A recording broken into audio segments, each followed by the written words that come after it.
यहोवा ने फिर मूसा से कहा, फिरौन के पास जाकर कह, यहोवा तुझसे इस प्रकार कहता है कि मेरी प्रजा के लोगों को जाने दे, जिससे वे मेरी उपासना करें। और यदि उन्हें जाने न देगा तो सुन, मैं मेंढक भेजकर तेरे सारे देश को हानि पहुंचाने वाला हूँ, और नील नदी मेंढकों से भर जाएगी, और वे तेरे भवन में और तेरे बिछौने पर और तेरे कर्मचारियों के घरों में और तेरी प्रजा पर वरन तेरे तंदुरों और कठौतियों में भी चढ़ जाएगी, और तुझ पर और तेरी प्रजा और तेरे कर्मचारी सबों पर मेंढक चढ़ जाएंगे। फिर यहोवा ने मूसा को आज्ञा दी कि हारून से कह दे कि नदियों, नहरों और झीलों के ऊपर लाठी के साथ अपना हाथ बढ़ाकर मेंढकों को मिस्र देश पर चढ़ा ले आए। तब हारून ने मिस्र के जलाशयों के ऊपर अपना हाथ बढ़ाया, और मेंढकों ने मिस्र देश पर चढ़कर उसे छा लिया, और जादूगर भी अपने तंत्र मंत्रों से उसी प्रकार मिस्र देश पर मेंढक चढ़ा ले आए। तब फिरौन ने मूसा और हारून को बुलवाकर कहा, यहोवा से विनती करो कि वह मेंढकों को मुझसे और मेरी प्रजा से दूर करे, और मैं इस्राएली लोगों को जाने दूंगा, जिससे वे यहोवा के लिए बलिदान करें।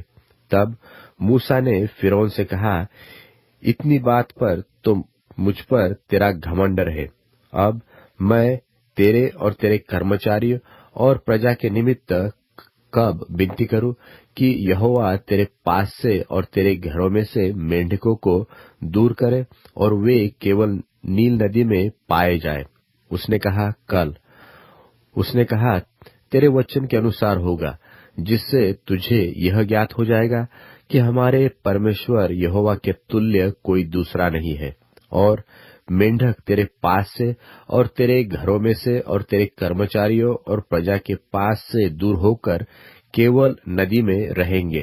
तब मूसा और हारून फिरौन के पास से निकल गए, और मूसा ने उन मेंढकों के विषय यहोवा की दोहाई दी जो उसने फिरौन पर भेजे थे।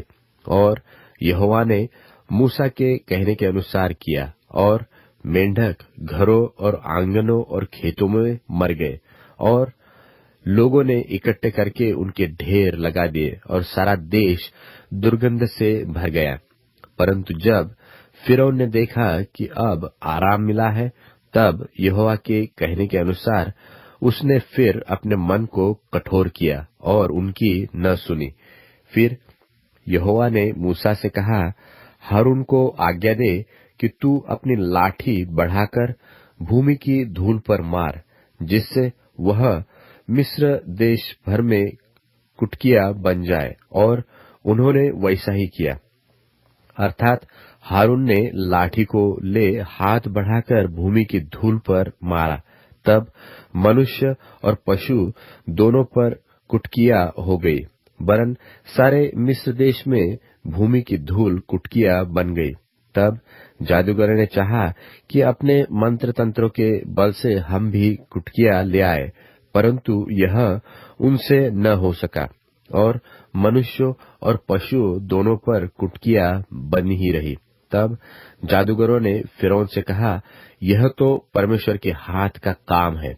तो भी यहोवा के कहने के अनुसार फिरौन का मन कठोर होता रहा, और उसने मूसा और हारून की बात न मानी।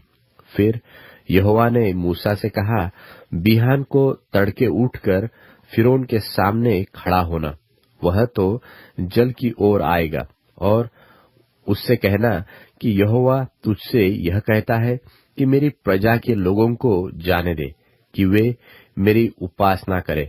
यदि तू मेरी प्रजा को न जाने देगा तो सुन, मैं तुझ पर और तेरे कर्मचारियों और तेरी प्रजा पर और तेरे घरों में झुंड के झुंड डास भेजूंगा, और मिस्रियों के घर और उनके रहने की भूमि में भी डास भर जाएंगे। उस दिन मैं गोशेन देश को, जिसमें मेरी प्रजा रहती है, अलग करूंगा, और उसमें डासों के झुंड न होंगे, जिससे तू जान ले कि पृथ्वी के बीच में मैं ही यहोवा हूँ, और मैं अपनी प्रजा और तेरी प्रजा में अंतर ठहराऊंगा। यह चिन्ह कल होगा। और यहोवा ने वैसा ही किया, और फिरौन के भवन और उसके कर्मचारियों के घरों में और सारे मिस्र देश में डासों के झुंड भर गए, और डासों के मारे वह देश नाश हुआ। तब फिरौन ने मूसा और हारून को बुलवाकर कहा, तुम जाकर अपने परमेश्वर के लिए इसी देश में बलिदान करो। मूसा ने कहा, ऐसा करना उचित नहीं, क्योंकि हम अपने परमेश्वर यहोवा के लिए मिस्रियों की घृणित वस्तु बलिदान करेंगे, और यदि हम मिस्रियों के देखते उनकी घृणित वस्तु बलिदान करें, तो क्या वे हमको पत्थरवाह न करेंगे? हम जंगल में 3 दिन के मार्ग पर जाकर अपने परमेश्वर यहोवा के लिए जैसा वह हमसे कहेगा वैसा ही बलिदान करेंगे। फिरौन ने कहा, मैं तुमको जंगल में जाने दूंगा कि तुम अपने परमेश्वर यहोवा के लिए जंगल में बलिदान करो। केवल बहुत दूर न जाना और मेरे लिए विनती करो। तब मूसा ने कहा, सुन, मैं तेरे पास से बाहर जाकर यहोवा से विनती करूंगा कि डासों के झुंड तेरे और तेरे कर्मचारियों और प्रजा के पास से कल ही दूर हो। पर फिरौन आगे को कपट करके हमें यहोवा के लिए बलिदान करने को जाने देने के लिए नहीं न करे।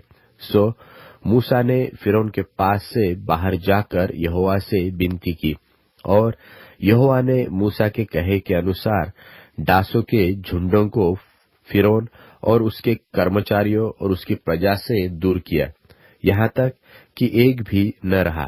तब फिरौन ने इस बार भी अपने मन को सुन्न किया और उन लोगों को जाने न दिया।